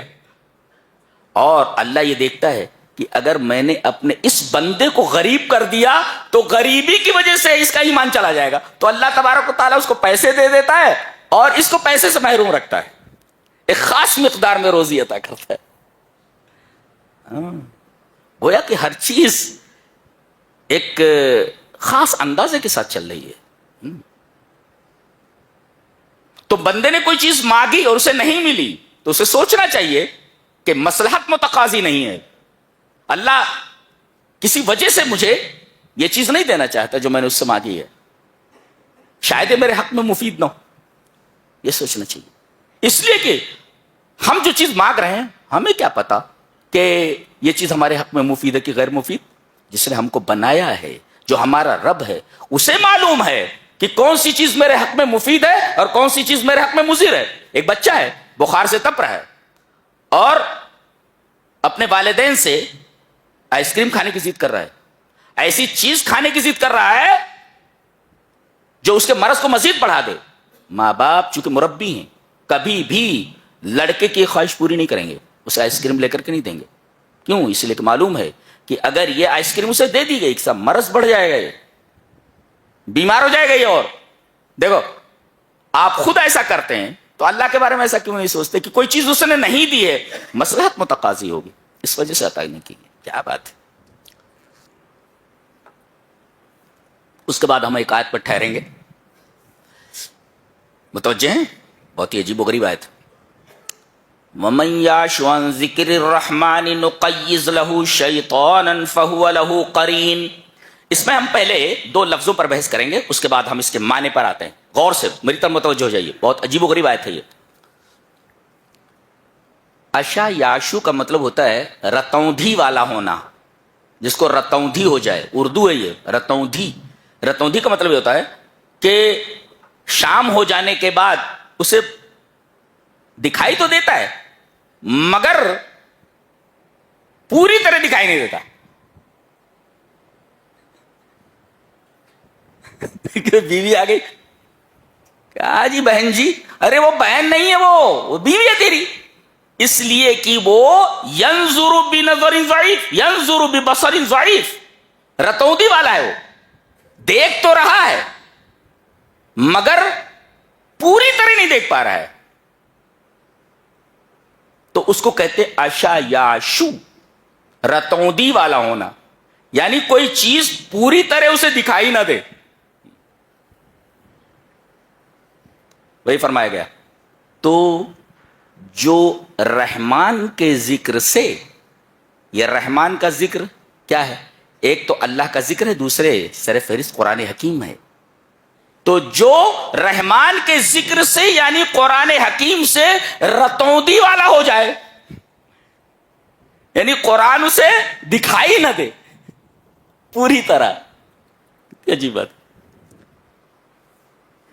اسی طریقے سے ایک اونٹنی کو کہتے ہیں ناقۃ اشوا۔ ناقۃ اشوا، ناقۃ اشوا کا مطلب ہوتا ہے الناقۃ التي لا تبصر الا شيئا قليلا۔ ایسی اونٹنی کو ناقۃ اشوا کہا جاتا ہے جو ٹھیک سے دیکھ نہیں سکتی، ہو پراپر دکھائی نہیں دیتا اس کو، جانا تھا ادھر چلی جاتی ہے ادھر، چلی جاتی ہے ادھر، صحیح سے راستہ اسے دکھائی نہیں دیتا۔ لا تبصر الا شيئا قليلا، تھوڑی سی ایسے ہی جسے قرآن کے ذکر سے رتوندی ہو جائے، یعنی قرآن اسے دکھائی نہ دے پراپر دکھائی نہ دے، وہ لفظ استعمال، عجیب لفظ ہے۔ اچھا ایک لفظ تو یہ، اور دوسرے نقیض لہ شیطانا، تو ہم اس کے بدلے میں اس کے لیے ایک شیطان مقرر کر دیتے ہیں۔ یہ قیضہ کا لفظ بھی بڑا عجیب و غریب ہے۔ قیضہ کا مادہ قاف یہ ضاد، اس کا جو روٹ ورڈ ہے قاف یہ ضاد، اسی سے بے مقایضہ ہے، barter system. Barter system you know, barter system بولتے ہیں کہ سامان کے بدلے سامان، مثلا یہ گلاس میں لینا چاہ رہا تو پیسے دے کر نہیں، بلکہ میں اس ہینڈ کرچف کے ذریعے کہ take my handkerchief and give that glass to me, اب یہ میں ایک چیز دے کر ایک چیز لے رہا ہوں، that is called barter system. اس کو کہتے ہیں بے مقایضہ۔ بے مقایضہ، قاف یہ بہت پتہ، سامان کے بدلے سامان لینا، ایک ہے پیسے دے کر سامان لینا، ایک ہے سامان کے بدلے سامان لینا۔ جیسے کپڑا لے رہے ہیں اور آپ اس کے بدلے میں بکری دے دیں کہ بکری، سامان کے بدلے سامان، تو وہاں کا گویا کہ ابدال ہوتا ہے، ابدال، ایک شے کا تبادلہ ایک شے سے۔ دیکھو تو اگر تم قرآن حکیم سے رتوندی والے ہو گئے، قرآن حکیم تمہیں برابر دکھائی نہیں دیتا، یہ حال ہمارا ہے۔ قرآن حکیم گھر میں رکھا ہوا ہے، پڑھتے نہیں، سمجھتے نہیں، قرآن رکھا ہوا ہے دکھائی نہیں دے رہا، کہاں رکھا ہوا، رتوندی والے ہو گئے۔ تو من یعش عن ذکر الرحمن، قرآن حکیم سے تم رتوندی والے ہو گئے ہو تو اب اس کے بدلے میں نقیز ابدال الابدال، سامان کے بدلے سامان بدلے میں دے دیا. بدلے میں کیا ہے؟ بدلے میں ہم تمہارے ساتھ ایک شیطان کو لگا دیتے ہیں. فہو قرین، یہ تمہارا ساتھی ہو جاتا ہے، ساتھی تمہارے ساتھ رہنے والا. یہاں رکیں گے ہم. یہ تو دو الفاظ تھے جن کی تشریح ضروری تھی، وہ میں نے کر دیا. حدیث رسول ہے، نبی اکرم صلی اللہ علیہ وسلم نے ارشاد فرمایا، جو آدمی پیدا ہوتا ہے تو عند ولادتہ ہی، اس کے پیدا ہوتے ہی اللہ اس کے ساتھ ایک شیطان لگا دیتا ہے. پیدا ہوا کہ اس کے ساتھ ایک شیطان لگ جاتا ہے. یہ کیا کرتا ہے؟ یأمر بالفحشاء والمنکر، بری چیزوں کا اور گندی چیزوں کا حکم دیتا ہے. وینہاہ عن الخیر، اور خیر سے روکتا ہے. یہ کام ہے اس کا. اور ایک فرشتہ مقرر کر دیا جاتا ہے جو اسے خیر کا حکم دیتا ہے. یہ دیکھو، یہ شر کا حکم دیتا ہے، یہ بھی پیدائش کے وقت مقرر کر دیا گیا. اور اس کے ساتھ ہی ایک فرشتہ مقرر کر دیا جاتا ہے، یہ اسے خیر کا حکم دیتا ہے. اور جب آدمی مر جاتا ہے، سوال یہ ہے کہ یہ جو قرین ہے، فرشتہ تو مرتا نہیں ہے، وہ تو چلا گیا. یہ شیطان بھی مرتا ہے؟ بولے نہیں. آدمی کے مرنے کے ساتھ یہ شیطان نہیں مرتا، بلکہ یہ باقی رہتا ہے. الا ان یاذن اللہ بموتہ، یہاں تک کہ اللہ تبارک و تعالیٰ اس کے مرنے کی اجازت دے دے یا حکم دے دے کہ اسے مرنا ہے.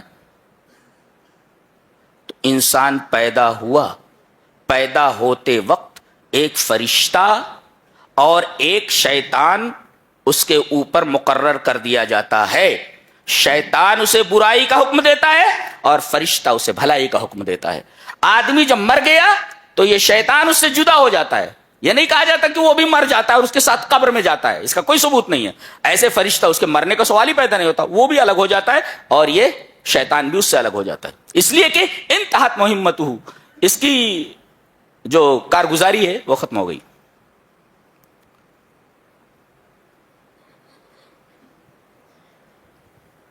تو اس کو کہتے ہیں قرین. قرین. اب اللہ ہی فرماتے، دیکھو، جو رحمان کے ذکر سے اعراض کرے تو ہم اس کے بدلے اس کے اوپر ایک شیطان مقرر کر دیتے ہیں، وہ اس کا ساتھی ہو جاتا ہے. سوال یہ ہے کہ اللہ تبارک و تعالیٰ جو شیطان مقرر کر رہا ہے، یہ کوئی دوسرا شیطان ہے کیا؟ ایک تو پیدائشی شیطان اس کے ساتھ ہی ہے پیدا ہوتے وقت، یہ دوسرا شیطان مقرر ہوتا ہے کیا؟ بولے نہیں، بلکہ یہ وہی شیطان ہے جو پیدا ہوتے وقت اس کے اوپر جو ہے مقرر کر دیا جاتا ہے، یہ وہی شیطان ہے. تو نئی چیز کیا ہوئی؟ نئی چیز یہ ہوئی کہ وہ خالی پہلے وسوسہ دیتا تھا، آپ کو غافل کرنے کی کوشش کرتا تھا، لیکن قرآن حکیم سے اعراض کے بدلے میں اس کو تمہارے اوپر مسلط کر دیا جاتا ہے. وہ تمہارے اوپر مسلط نہیں ہوتا تھا، اللہ تبارک و تعالیٰ تمہارے جرم کی وجہ سے، قرآن حکیم کو چھوڑنے کی وجہ سے تمہارے اوپر مسلط کر دیتا ہے اس کو. تو ایک ہے مسلط کر دیا جانا، تو جب مسلط کسی کے اوپر کوئی ہو جاتا ہے تو کروا کر چھوڑتا ہے کوئی کام. وہ جو پہلا شیطان ہے پہلی حالت میں وہ خالی بہکاتا ہے برائیوں کو، لیکن اسی شیطان کو اگر مسلط کر دیا جائے آپ کے اوپر، تو مسلط ہونے کی صورت میں وہ آپ سے وہ کام جو نہیں کرنا چاہیے خلاف شریعت ہے، کروانے کے لیے تمام کے تمام حربے استعمال کر لے گا وہ. یعنی پہلی صورت میں شیطان کا وسوسہ کمزور ہے، اور یہ جو سزا دی جا رہی ہے اس صورت میں شیطان کا وسوسہ مضبوط ہو جاتا ہے. ھذا الفرق بینہما. پیدا ہوتے وقت جب شیطان مقرر کیا گیا تو اس کا وسوسہ کمزور ہے، آپ اس کے دامے فریب میں آ بھی سکتے نہیں بھی آ سکتے. لیکن جب آپ رحمان کے ذکر سے اعراض کریں گے اور اللہ اسی شیطان کو تمہارے اوپر مسلط کر دے گا، تو اس صورت میں تمہارے جرم کی یہ سزا ہو رہی ہے کہ شیطان کا وسوسہ پہلے کمزور تھا، اب مضبوط ہو گیا. اب جب مضبوط ہو گیا تب آپ کو اپنے جھانسے میں لے ہی لے گا، اپنے دامے فریب میں لے ہی لے گا اور آپ کو اپنے شیشے میں اتار ہی لے گا. یہ فرق ہے. شیطان وہی ہے لیکن پہلی صورت میں اس کا وسوسہ کمزور ہے, مسلط کر دیا گیا تو اس کا وسوسہ مضبوط ہو گیا, قوی ہو گیا. یہ مطلب. اچھا یہاں رک کر ایک اور بات جان لے. بعض لوگ کہتے ہیں کہ آدمی کا ایک ہمزاد ہوتا ہے. ہمزاد کا مطلب کیا لیتے ہیں کہ انسان ہی کی شکل کا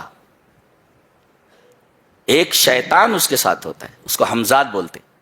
بعض لوگ کہتے ہیں بابا لوگ کہ ہم لوگ اس ہمزاد کو اپنے قابو میں کر لیتے ہیں اور اس ہمزاد سے جو چاہتے ہیں کراتے ہیں. ہمزاد کا یہ تصور خلاف شرع ہے, شریعت میں اس کا کوئی تصور نہیں ہمزاد وغیرہ کا, کہ انسان ہی کی شکل کا ایک شیطان اس کے ساتھ پیدا ہوتا ہے. ہاں, اور بابا لوگ بولتے ہیں ہم اسی ہمزاد کو اپنے قابو میں کر لیتے ہیں اور جو چاہتے ہیں کرواتے ہیں. ہمارے اوپر جو ہمزاد ہے ہمارے ساتھ, ہم نے اس کو قابو میں کر لیا ہے, اب ہم اس ہمزاد سے جو چاہتے کرواتے. بکواس ہے یہ, ربش. یہ اس آیت کریمہ کی تشریح تھی. وَمَن يَعْشُ عَن ذِكْرِ الرَّحْمَنِ نُقَيِّضْ لَهُ شَيْطَانًا فَهُوَ لَهُ قَرِينٌ. آگے سورہ دخان ہے, اس میں آج کی رات کا تذکرہ ہے. جی جی غور سے متوجہ ہیں. حامیم والکتاب المبین. اللہ تبارک و تعالیٰ اپنے کلام کی قسم کھا کر کے بولتا ہے. یہ جو قرآن آپ کے سامنے اس کی قسم کھا رہا ہے, اللہ اکبر, اللہ تبارک و تعالیٰ قرآن کی قسم کھا رہا ہے, قرآن کی قسم اٹھا رہا ہے. دیکھو, حامیم والکتاب المبین, قرآن حکیم کی قسم. کیا؟ انا انزلناہ فی لیلۃ مبارکۃ انا کنا منذرین. ہم نے اس کتاب کو, جس کی ہم قسم کھا رہے ہیں, قسم اٹھا رہے ہیں جس کی, قرآن کی, ہم نے اس کو ایک مبارک رات میں نازل کیا ہے. یہ وہی رات ہے, 5 طاق راتوں میں سے ایک رات ہے. مبارک, مبارک کا مطلب کثیر الخیرات والبرکات, بہت زیادہ بھلائیاں اپنے اندر لیے ہوئے ہے اور بہت زیادہ برکتیں اپنے اندر لیے ہوئے. کثیر الخیرات و کثیر البرکات. اور کیوں نہ ہو کہ ایک رات 1000 رات سے بہتر ہے. لیلۃ القدر خیر من 1000 شہر, 1000 مہینوں سے بہتر ہے یہ ایک رات. لیلۃ القدر خیر من 1000 شہر, ایک رات 1000 مہینے سے بہتر ہے. اس سے زیادہ برکت والی رات اور کیا ہو سکتی ہے؟ آدمی کو اپنی زندگی بھر سے زیادہ نیکیاں اس ایک رات میں حاصل ہو سکتی. اللہ تبارک تعالیٰ نے قرآن کی وجہ سے اس رات کو اتنا بابرکت بنا دیا ہے, تو قرآن کتنا بابرکت ہوتا ہے اندازہ لگائیے. قرآن کا محل ہے کیا یہ مبارک رات, ظرف ہے. قرآن اسی رات میں نازل ہوا ہے اور قرآن کے اس رات میں نازل ہونے کی وجہ سے اس رات کا رتبہ اتنا بڑھ گیا کہ یہ اتنی برکت والی رات ہو گئی کہ ایک رات 1000 مہینے سے بہتر ہے. اگر اتنی برکت والی یہ رات اس وجہ سے ہوئی کہ اللہ نے قرآن حکیم کو اس رات پہ نازل کیا, تو اندازہ لگائیے جو چیز نازل ہوئی ہے وہ کتنی بابرکت ہوگی. لہذا بار بار آتا ہے ہذا کتاب انزلناہ مبارک, یہ کتاب جو ہم نے نازل کی تمہارے اوپر بابرکت کتاب ہے. لہذا اگر برکتیں چاہیے تو اپنے گھر کو قرآن حکیم کی تلاوتوں سے, اس کے تفہم سے, اس کے تدبر سے آباد کرو. نبی کریم صلی اللہ علیہ وسلم ایک دفعہ ایک گلی سے گزرے, آواز سن کر ٹھہر گئے. مسلم شریف کی روایت ہے. آواز دیکھا تو ابو موسیٰ اشعری اپنے گھر میں قرآن حکیم کی تلاوت کر رہے ہیں. آواز بہت پیاری تھی, عرب ہیں, زبان ہی عربی ہے, قرآن حکیم بہت خوبصورت پڑھتے ہیں. ابو موسیٰ اشعری نبی کریم صلی اللہ علیہ وسلم تاریک گلی میں کھڑے ہوئے,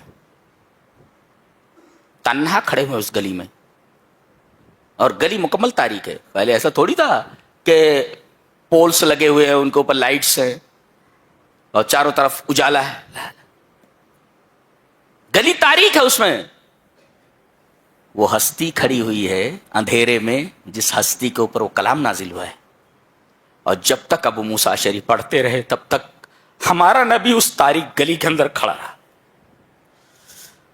اندازہ لگائیے کہ قرآن حکیم کتنی بابرکت کتاب، اور کتنے بابرکت تھے وہ لوگ کہ رات میں ان کے گھروں سے قرآن حکیم کی تلاوت کی آوازیں آتی تھی۔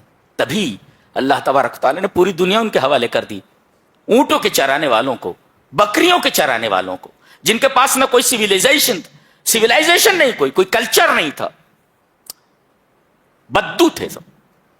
اللہ تبارک و تعالیٰ نے انہیں اس طرح قرآن کی وجہ سے بنایا کہ دنیا نے ان سے سیکھا کہ تہذیب کیا ہے، واٹ از کلچر۔ دنیا نے ان سے سیکھا کہ واٹ از سویلائزیشن۔ دنیا نے سیکھا کہ تمدن کیا ہے، انہوں نے بتایا دنیا کو کہ تہذیب کیا ہوتی ہے، اسٹائل آف لیونگ کیا ہوتی ہے، جینے کا طریقہ کیا ہوتا ہے، وہ بتایا انہوں نے۔ اور پوری دنیا اللہ تبارک و تعالی نے مسلمانوں کے حوالے کر دی۔ 57 ممالک ہیں، سب صحابہ کرام کے خیرات ہیں، صدقات ہیں ان کے، فتح کر کے دے کر چلے گئے، سنبھال نہیں پا رہے ہیں مسلمان اختلافات کی وجہ سے یہ سب صحابہ کرام کا صدقہ ہے، دے کر چلے گئے۔ 57 ممالک ہیں، یہ سب فتح کیے ہوئے ہیں صحابہ کرام کے اور ان کے راستے پر چلنے والوں کے ہاتھوں، جیالوں کے سنبھال نہیں پا رہے۔ یہ اتنی بابرکت کتاب ہے۔ اِنَّا أَنزَلْنَاهُ فِي لَيْلَةٍ مُبَارَكَةٍ، ہم نے اس کو ایک مبارک رات میں نازل کیا ہے۔ اچھا، اس رات کے اندر کوئی اور خاص بات ہے؟ خاص بات تو یہی ہے کہ اس کو 1000 مہینے کے برابر کر دیا گیا ہے، یعنی اس کے اندر عبادت اگر آپ کے قبول ہو گئی تو 1000 مہینوں کی عبادت کا ثواب آپ کو دے دیا گیا۔ اور دوسرے، فِيهَا يُفْرَقُ كُلُّ أَمْرٍ حَكِيمٍ، اس رات میں ہر حکیمانہ فیصلہ کیا جاتا ہے۔ اچھا، تقدیریں ہوتی ہیں۔ تقدیریں بنیادی طور پر 4 ہیں۔ ایک تقدیر شامل، جامع، شامل لجمیع المخلوقات، 50,000 سال پہلے زمین اور آسمان کے پیدائش سے اللہ تبارک تعالیٰ نے جو تقدیر لکھ دی وہ تقدیر شامل ہے۔ اور اس کے بعد سالانہ جو تقدیر ہوتی ہے، تقدیر حولی، تقدیر حولی سالانہ جو ہوتی ہے وہ اسی رات میں ہوتی ہے۔ کس کو اگلا رمضان نہیں ملنا ہے وہ بتا دیا جاتا ہے موت کے فرشتے کو، کس کو کتنا رزق ملنا ہے بتا جائے، سب فیصلہ ہو جائے۔ اس کو کہتے ہیں تقدیر حولی، سال بھر کا پورا فیصلہ کر دیا جاتا ہے۔ اور ایک ہوتا ہے تقدیر عمری، جی، ماں کے پیٹ میں جو فیصلہ کیا جاتا ہے، فرشتہ کہتا ہے، اللہ کہتا ہے لکھ، فرشتہ پوچھتا ہے رب تعالیٰ کیا لکھوں؟ کہا کہ لکھ، اس کو رزق کتنا ملنے والا ہے لکھ دے، اس سے زیادہ نہیں ملتا، مرے گا کب یہ بھی لکھ دے، جنت میں جائے گا کہ جہنم میں جائے گا لکھ دے سب ابھی سے۔ یہ ہے تقدیر عمری۔ ایک تقدیر ہے تقدیر شامل، وہ زمینوں اور آسمانوں کی تخلیق سے 50,000 سال پہلے لکھ دی گئی ہے، ایک۔ اور دوسرے، ماں کے پیٹ میں جو تقدیر لکھی جاتی ہے تقدیر عمری ہے، 2۔ اور ایک تقدیر حولی سالانہ جو تقدیر ہوتی ہے وہ لکھی جاتی ہے اسی رات کو۔ فیہا یفرق کل امر حکیم، لکھ دیا گیا ہے۔ یہ جو لوگ یہاں کچھ بیٹھے ہوئے ہیں ان میں سے کن کن کو یہ مہینہ نہیں ملنے والا ہے، ہماری طرف آنے والے ہیں اللہ۔ اور ایک تقدیر یومی، دن کی تقدیر ہے، دن میں کس کو کیا ملنے والا ہے، یہ 4 قسم کی تقدیر ہے۔ فیہا یفرق کل امر حکیم، اور یہ امرم من عندنا، یہ ہماری طرف سے امر ہوتا ہے، یہ ہماری طرف سے امر ہوتا ہے۔ اس کے بعد ایک بڑی پیاری بات فرمائی جا رہی ہے، پہلے وہ لفظ دیکھو کتنا خوبصورت ہے، پھر اس کے بعد بات کرتے ہیں۔ وَاتْرُكِ الْبَحْرَ رَهْوَا، رَهْوَا عجیب اسٹرینج ورڈ اٹ از۔ وَاتْرُكِ الْبَحْرَ رَهْوَا، لفظ ایک ہے، معنی 2 ہے۔ رہوا کا مطلب ہوتا ہے جارین، ساکنن و منفرجن، 2 معنی، ساکنن منفرجن۔ کیا مطلب؟ حضرت موسیٰ علیہ السلام کو حکم ہوا کہ عصا کو دریا پر ماریں، ٹھیک ہے۔ اب جیسے ہی آپ نے عصا کو دریا پر مارا، پانی 2 حصوں میں بٹ گیا اور پہاڑ کی طرح کھڑا ہو گیا. پانی پہاڑ بن گیا. پانی پتھر بنتا ہے کیا؟ اب پانی کو پتھر بنا دیا گیا کالطود العظیم، اور بیچ میں راستہ بن گیا. ٹھیک ہے، راستہ بن گیا. اب حضرت موسیٰ علیہ السلام بنی اسرائیل کو لے کر اسی راستے سے اس پار چلے گئے. اب موسیٰ کی تمنا کیا ہوگی؟ موسیٰ کی تمنا یہی تھی کہ پانی اپنی اصلی حالت پر آ جائے، ایز اٹ از ہو جائے، ہے نا، تاکہ فرعون ہمارا پیچھا کرتے ہوئے اسی راستے سے ہمارے اوپر حملہ نہ کرے. تو تمنا کیا تھی کہ یہ راستہ مل جائے، ایز اٹ از ہو جائے. اللہ نے فرمایا نہیں، ایسا مت. وَاتْرُكِ الْبَحْرَ رَهْوًا، دریا کو ایسے ہی ٹھہرا ہوا اور کشادگی والا، یعنی جو راستہ بنا ہوا ہے یہ کشادگی والا اور ٹھہرا ہوا ایسے ہی رہن دو. اس کیوں؟ انہم جندم مغرقون، فرعون اور اس کے لشکر کو ہم یہی ڈبونے والے ہیں. یہ رہوا کا لفظ بڑا عجیب و غریب ہے. رہوا، رہون ساکنن و منفرجن، ٹھہرا ہوا اور کشادگی والا، راستہ بنا ہوا. اس لیے کہ راستے کو ایسے ہی رہنے دو اور پانی کو اسی طرح ساکن رہنے دو، ٹھہرا ہوا. اس لیے کہ ہم ایک انعام تو کر چکے ہیں تمہارے اوپر کہ اس راستے سے تمہیں ہم نے گزار دیا. اب دوسری نعمت ہم یہ عطا کرنے والے ہیں کہ اپنے دشمنوں کو مرتے ہوئے دیکھو جنہوں نے برسوں تمہارے اوپر ظلم کیا ہے. اللہ نے فرمایا انہم جندم مغرقون، راستہ ایسے ہی رہنے دو، ایز اٹ از رہنے دو. اس لیے کہ ہم ان کو ڈبونے والے ہیں. ڈبو دیے گئے سب. اور بڑی شان سے فرمایا گیا فما بکت علیہم السماء والارض وما كانوا منظرین. فرعونی پورے کے پورے فرعون سمیت ڈوب کر مر گئے. بعد میں بڑی شان سے اللہ تبارک تعالیٰ ارشاد فرماتا ہے کہ اس سے بڑی شان کس کی ہو سکتی ہے کہ ان پر آسمان اور زمین نہیں روئے. پتہ یہ چلا کہ کچھ اتنے اچھے لوگ ہوتے ہیں کہ ان کے مرنے کے بعد زمین بھی روتی ہے اور آسمان بھی روتا ہے، اور کچھ اتنے ناپاک اور نالائق قسم کے لوگ ہوتے ہیں، دھرتی کا بوجھ ہوتے ہیں. لوگ کہتے ہیں کم کیوں نہیں ہوتا، ہاں؟ زمین کا بوجھ ہے، یہ کم ہو جانا چاہیے. تو بعض لوگ ایسے ہوتے ہیں کہ ان کے مرنے کے بعد آسمان اور زمین روتے ہیں، اور بعض اتنے نالائق ہوتے ہیں کہ خس کم جہاں پاک، مر گیا، دھرتی کا بوجھ کم ہوا. اچھا، یہ زمین اور آسمان کیوں روتے ہیں؟ اس لیے کہ زمین میں مواضع الطاعہ، جہاں اس نے سجدے کیے ہیں وہ زمین سے پہچانتی ہے. ہاں، جہاں تم نے اللہ کی کوئی اطاعت کی وہ زمین تمہیں پہچانتی ہے، وہ جگہ تمہیں پہچانتی ہے. جہاں تمہیں سجدے کیے ہیں، جہاں تم نے نمازیں ادا کی ہیں، تم اس دنیا سے چلے گئے، وہ روتی ہے جگہ کہ یہاں اللہ کو سجدہ کرنے والا اس کا کوئی بندہ تھا، چلا گیا اس دنیا سے. تو گویا کہ تابع داروں کے ساتھ زمین بھی بہت محبت کرتی ہے. اور اس کا جو یہ عمل ہے، اس کی نمازوں کا جو ثواب ہے وہ آسمان پر چڑھتا ہے، دروازوں سے آگے جاتا ہے وہ. تو جس دروازے سے آسمان کے اس کا عمل جاتا ہے، عمل رک جاتا ہے، پتہ چل جاتا ہے کہ مر گیا ہو، اس لیے کہ اس کا عمل چڑھ نہیں رہا ہے، تو آسمان بھی روتا ہے اس کے مرنے پر. اللہ نے فرمایا فما بکت علیہم السماء والارض، یہ فرعونی جتنے مر گئے آسمان اور زمین ان کے اوپر روئے نہیں، اس لیے کہ خسکم جہاں پاک کے مصداق تھے، کچرا تھے. یہ کچرے کے اوپر کہاں زمین روتی ہے، کچرا تھے. اور ایک نقطہ اور ملا کہ لوگ روتے ہیں کن پر؟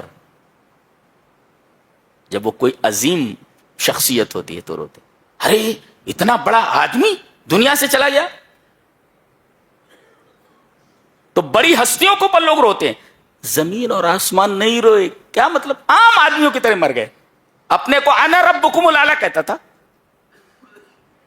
برسوں یہ بنی اسرائیل کے اوپر عذاب کی طرح مسلط رہے، اپنے آپ کو بڑا سمجھتے رہے، عام لوگوں کی طرح مر گئے.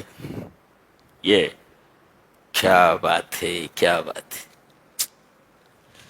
آگے سورہ جاسیہ ہے، اس کے نام ہی سے ڈر لگتا ہے. اگر صحیح طریقے سے اس کے نام کا تصور آپ کے ذہن میں آ جائے، اب بڑی دیر تک اپنے آنسو نہیں روک پائیں گے. اس سورہ کریمہ کا نام جاسیہ ہے. جاسیہ کیوں رکھا گیا نام اس کا؟ لِأَنَّ الْخَلَائِقَ كُلَّهَا تَجْسُو عَلَى الرُّكَبِ فِي انتظار الحساب. قیامت کے دن تمام کی تمام مخلوق اپنے گھٹنوں کے بل بیٹھی ہوئی ہوگی حساب کے انتظار میں. گھٹنوں کے بل بیٹھے ہونا یہ ڈر کی علامت ہے. گھٹنوں کے بل بیٹھا ہونا, پوری مخلوق گھٹنوں کے بل بیٹھی ہوئی ہوگی انتظار حساب میں کہ ہمارے ساتھ کیا معاملہ کیا جانے والا ہے. اس سورہ کریمہ کا نام جاسیہ اس وجہ سے رکھا گیا ہے. وہاں ساری اکڑفو نکل جائے گی, سارے کے سارے گھٹنوں کے بل بیٹھے ہوئے ہوں گے. لِأَنَّ الْخَلَائِقَ كُلَّهَا تَجْسُو يَوْمَ الْقِيَامَةِ عَلَى الرُّكَبِ فِي انتظار الحساب. اس سورہ کریمہ کا نام جاسیہ اس وجہ سے ہے کہ قیامت کے جسائے جسمانے گھٹنوں کے بل بیٹھنا, گھٹنے کے بل بیٹھے ہوں گے قیامت کے دن انتظار حساب میں کہ ہمارے ساتھ معاملہ کیا کیا جانے والا ہے. داہنے ہاتھ میں نامہ اعمال دیا جانے والا ہے, بائیں جہنم میں جانے والے ہیں کہ جنت میں. انتظار حساب میں فائنل ڈیسیزن, فائنل ورڈکٹ آنے والا ہے کہ اس کے بعد پھر کوئی فیصلہ نہیں ہوتا. فائنل ورڈکٹ ہے, آخری فیصلہ, لاسٹ ڈیسیزن. جنت میں جانا ہے کہ نو آپشن.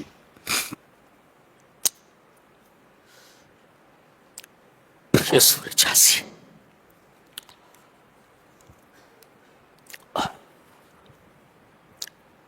وَتَرَى كُلَّ أُمَّةٍ جَاسِيَةً, تمام امتوں کو آپ دیکھیں گے کہ وہ گھٹنوں کے بل بیٹھے ہوئے ہیں.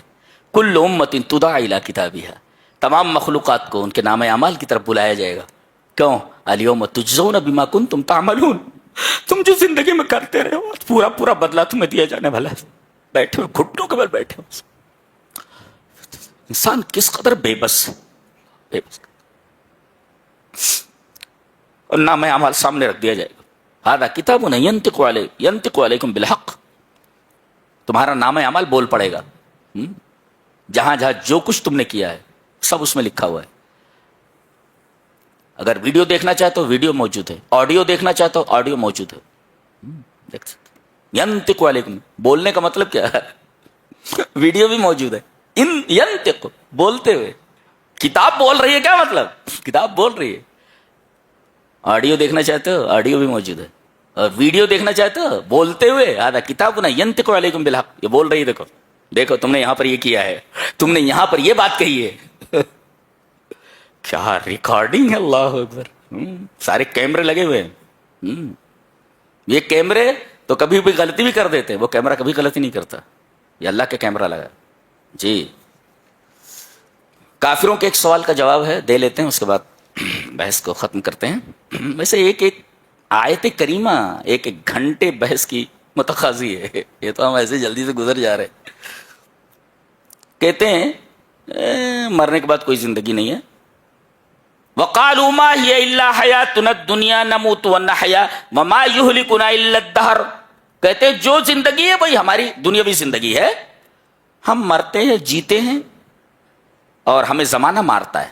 اچھا, قرآن حکیم اس کے جواب میں فرماتا ہے مَا لَهُمْ بِذَلِكَ مِنْ عِلْمٍ, یہ علم نہیں ہے. اِنْهُمْ إِلَّا يَظُنُّونَ, یہ اٹکل پچھو باتیں کر رہے ہیں, یہ عقلی بات نہیں ہے, غیر منطقی بات ہے. یہ illogical کہ ہم مرتے ہیں اور جیتے ہیں اور جو کچھ ہے یہی دنیاوی زندگی ہے, اس کے بعد شنیہ شنیہ شنیہ, آگے کچھ بھی نہیں. قرآن حکیم نے کہا کہ یہ علم نہیں ہے. چلیے, کون مارتا ہے؟ زمانہ مارتا ہے. اچھا, وَمَا يُهْلِكُنَا إِلَّا الدَّهْرُ, ہمیں زمانہ مارتا ہے.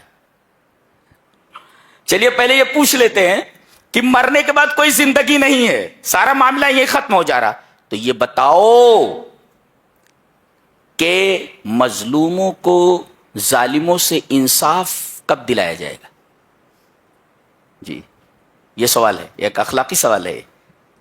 مظلوموں کو ظالموں سے انصاف کب دلایا جائے گا؟ ایک, اور دوسرے صابرین کو ان کے صبر کی قدر و قیمت کب معلوم ہوگی کہ ہم نے دنیا میں اتنے صبر کیے, بدلہ کدھر ہے؟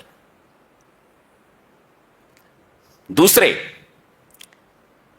نیک لوگ ہمیشہ پریشان رہتے ہیں, برے لوگ ہمیشہ مست رہتے، اچھے لوگ ہمیشہ پریشان، اور برے لوگ ہمیشہ خوشی اور تعیش میں رہتے ہیں۔ قتل کرتے کہ آدمی اچھا وکیل رکھ کر کے بچ جاتا ہے، یہ مقتول کو بدلہ دلانے والا کون؟ لہذا ایک ایسا عالم ہونا چاہیے جہاں پر بدلہ دیا جا سکے ان کے عملوں کا۔ اور زمانہ کسے کہتے ہیں؟ مرور ایام کو، پیسیج آف ٹائم، گزرنا، زمانہ گزر رہا ہے۔ اور ایک بات یاد رکھو، جو چیز مرکب ہو وہ مخلوق ہوتی ہے۔ گھنٹہ کسے کہتے ہیں؟ گھنٹہ کہتے ہیں منٹوں کے مجموعے کا۔ منٹ کس کو کہتے ہیں؟ سیکنڈوں کے مجموعے کا۔ تو گویا کہ یہ زمانہ لمحات اور لحظات کا مرکب ہے، اور جو چیز مرکب ہو مخلوق ہوتی ہو۔ زمانہ خود مخلوق ہے، اس کا کوئی خالق ہونا چاہیے۔ جی، زمانے کا خالق ہونا چاہیے کوئی۔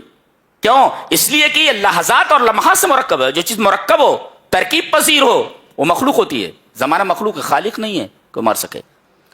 اور زمانہ زندہ ہے، دلیل لاؤ۔ کوئی زندہ شے ہے، دلیل لاؤ۔ وہ خود مرا ہوا ہے، تو ایک مری ہوئی چیز ایک زندہ کو کیسے مار سکتی ہے؟ ایک۔ اور دوسرے زمانہ متغیر ہے، سیکنڈ، منٹ، گھنٹہ، دن، ہفتہ، مہینہ، سال، یہ بدل رہا ہے۔ اور کل متغیر مخلوق، کل متغیر حادث، جو چیز بدلے وہ مخلوق ہوتی ہے، اور مخلوق کا خالق ہونا ضروری ہے۔ لہذا یہ کہنا کہ ہمیں زمانہ ہی مارتا ہے، زمانے کا ایکسپلینیشن کرو۔ واٹ از زمانہ، واٹ از دہر، ثابت کرو اس کو۔ گویا یہ ماننا اخلاقی طور پر بھی اور منطقی طور پر بھی، دونوں طور پر بالکل غلط ہے۔ ثابت یہ ہوا کہ مرنے کے بعد ایک زندگی ہے جہاں آپ کو اپنے تمام کرتوتوں کا حساب و کتاب دینا ہے۔ یہ رہا 25ویں پارے کا خلاصہ۔ اللہ ہمیں نیک عمل اور اچھی سمجھ کی توفیق عطا فرمائے۔ وآخر دعوانا الحمدللہ رب العالمین۔